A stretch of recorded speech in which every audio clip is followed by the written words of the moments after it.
What you're about to see is a matter of human record. Explain it? We cannot. Disprove it? We cannot.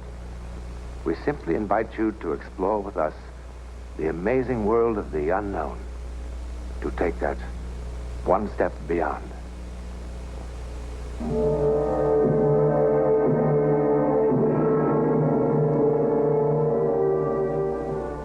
France, June 4th, 1940. The last pitiful remnants of the British Expeditionary Force rescued only by heroic action. France crumbling. Belgium, the Netherlands, Denmark, Norway, overrun. Germany everywhere victorious. And England, her army shattered, her arms and material captured, stood alone, virtually defenseless, under the merciless attack of the mighty Luftwaffe, and awaited the coming invasion. And now it has come to us.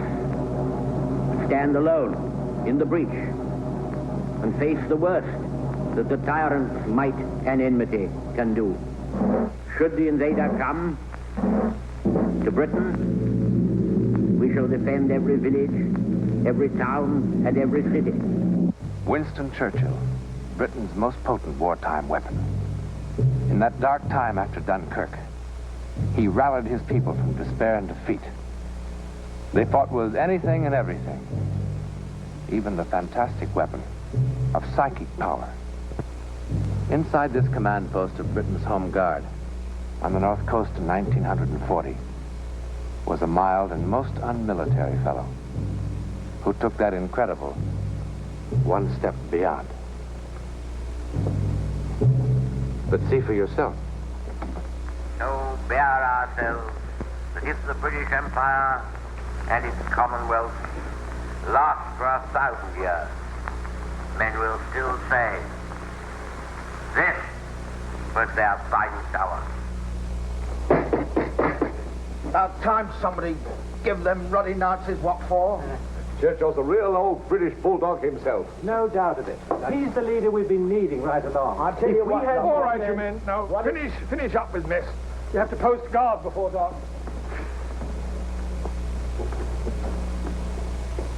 Their finest hour. Well, it really gives you a sort of lift, doesn't it, Mr. Blakely? It does, Billy. It really gives one hope.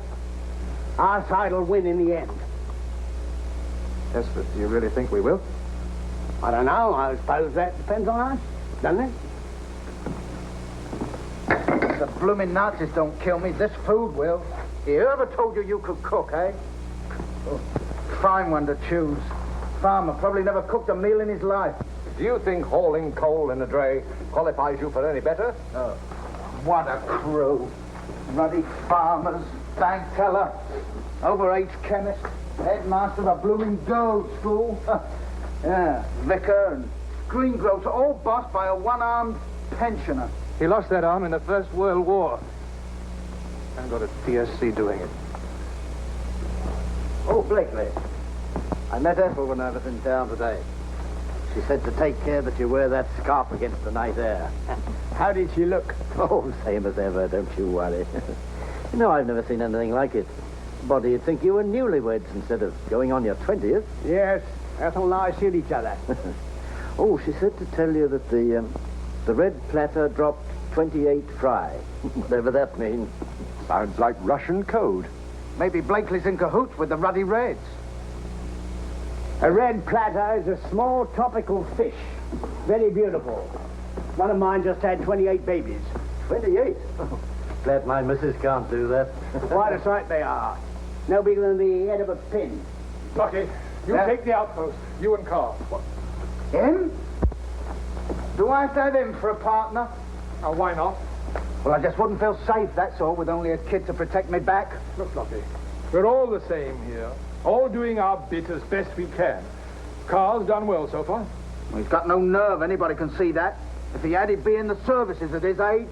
Quite obviously, he was turned down by the services. Well, that's what I mean. Why? That's none of your business. Now, Lucky, it's time you understood we're under military discipline here. This is war, and you'll have to take my orders. Look here. I'll take Clippy's place on the cliff ward. I was going to put you on telephone watch tonight, Herb. You need rest. We all do, don't we? I doubt if there's a man here who's had 10 hours sleep in the past week. Carr and I can spell each other. All right, that's how you want it? If it's all right with Carr and Lockie. All right. You know the schedule of the watch and the signals. Now, no lights and no smoking from now on. Harrison. Yes. You and Charlie get to the lighthouse. Right.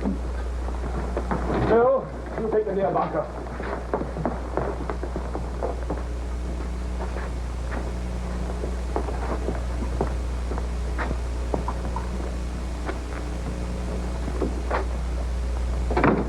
Going to be a dark night.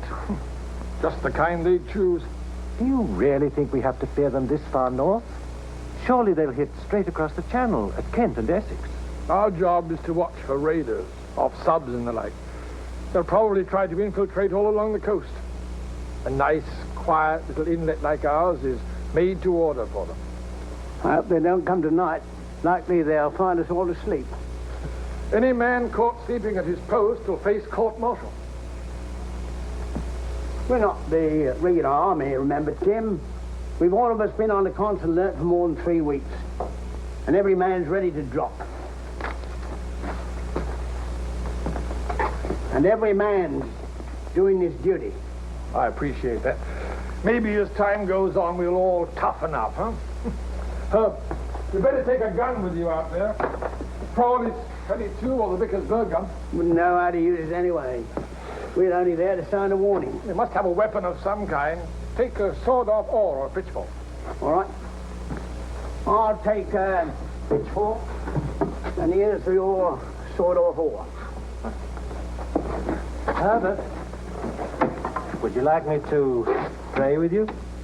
Thanks, no, Vicar. Makes me uncomfortable asking favors of heaven. Besides, it's not us I fear for, it's them back in town. My wife Ethel, your wife, and all the others. But they'd have to land here first. I mean the bombers. Why would they bomb our little town? It has nothing of military importance. What reason? Reason enough for the Nazis. Remember Rotterdam? Just to show they can do it. Just to put the fear of God in us. Don't think of it. It won't happen here. They'll be all right. Very well, Vicar. You want to pray? Pray for them.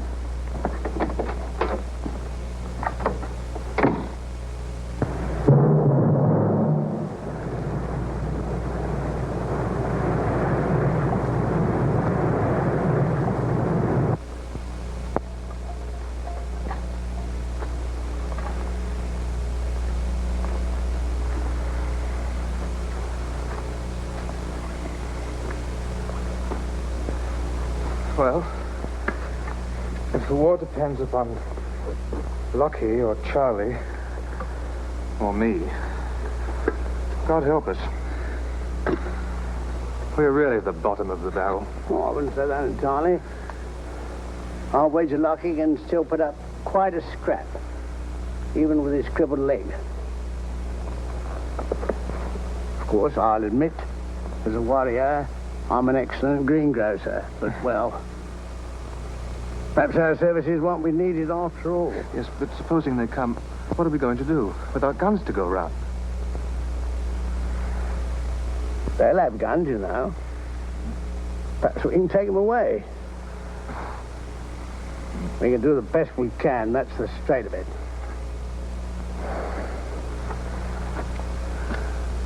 Mr. Blakely, Lockie was right, you know. I am a coward.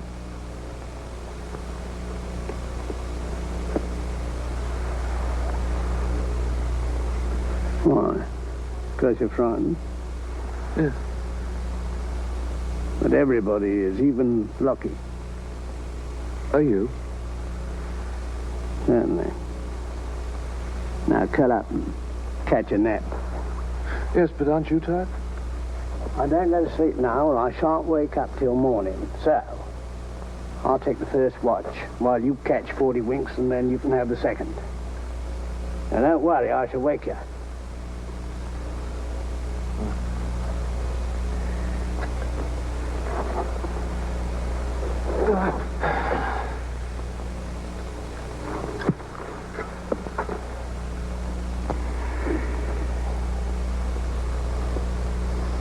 Blakely. The reason why I couldn't join the service, I've got bad lungs. Go to sleep.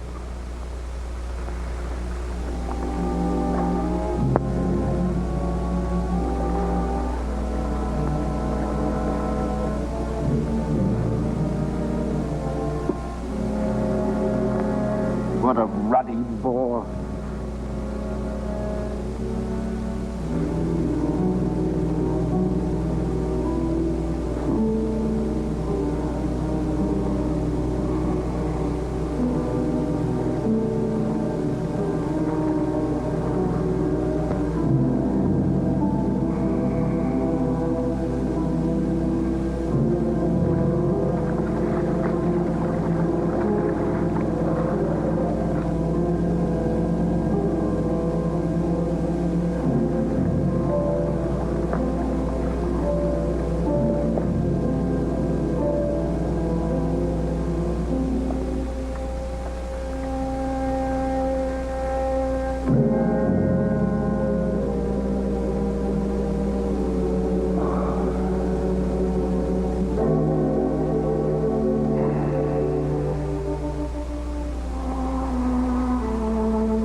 birthday.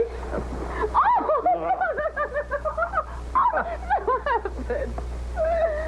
happened?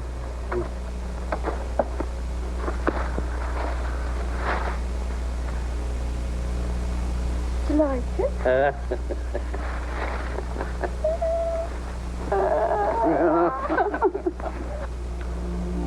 That's all.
Signal the alarm.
Easy. Oh. Ow.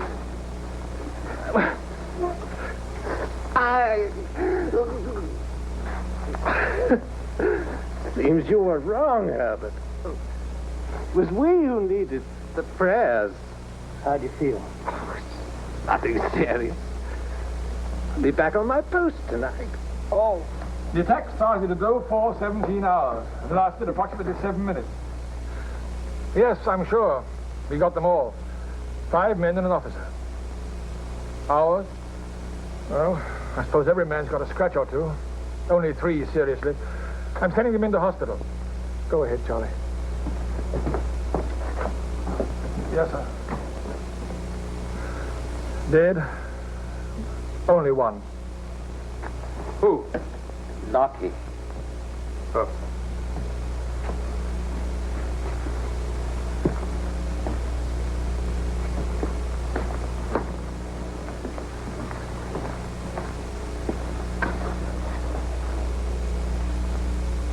Is it, Herb? It was my fault, Tim. Yours? Why? I was late giving the alarm. I was asleep. If that were true, you'd be dead. We got the alarm all right, and from you. I woke up just at the last moment. And you know what woke me? A dream. A dream? A dream that saved my life. Saved all our lives, probably. Tim, they bombed the town. In your dream? Yeah. I saw Ethel sleeping, and the eye bombers overhead. Didn't you hear them? No. Besides, why would they bomb us here? They must have passed over on their way to London. Are you sure? You didn't hear bombs falling in town over there. How could we with all the noise here? I've got to go see. Maybe you think I'm balmy, but you've got to give me time off today to go in. You see, I saw Ethel and my house and the bomb falling. It was only a dream. I got to know. All right.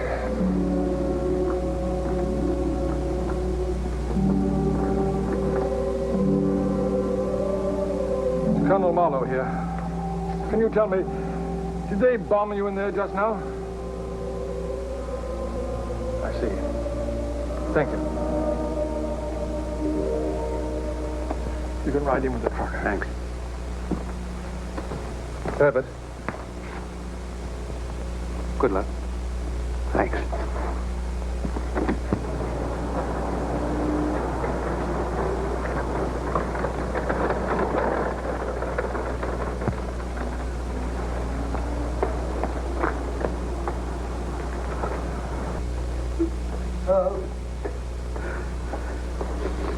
Officially, she's still listed as missing.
What about Ethel, Herb?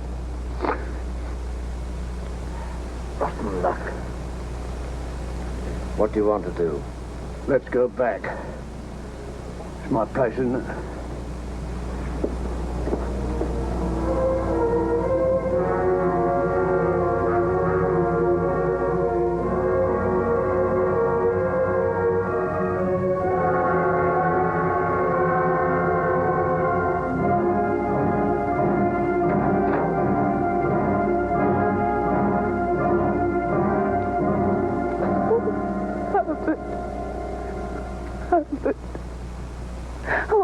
worried. I know it's against regulations, but I just had to come. I thought you were dead. I was dead. I dreamed some Nazis landed here and were going to attack you, and no one saw them coming. I screamed. It was so terrible, it saved my life. I woke up just as the planes were overhead, and I had just enough time to grab some clothes and run into the basement. I had a dream, too. What in the world are you doing with my shoe? Want to hear my dream, Ethel? I tried so hard to call you. I tried so hard to warn you. I wanted so badly for you to hear me. I think perhaps I did, Ethel. I think perhaps I did. A recorded case of the double dream. When a man and his wife met for a life-saving moment in the world outside the five senses. Sometimes people in love have been known to speak beyond time and space. To whom it happened, we know. Where it happened, we know. How or why it happened,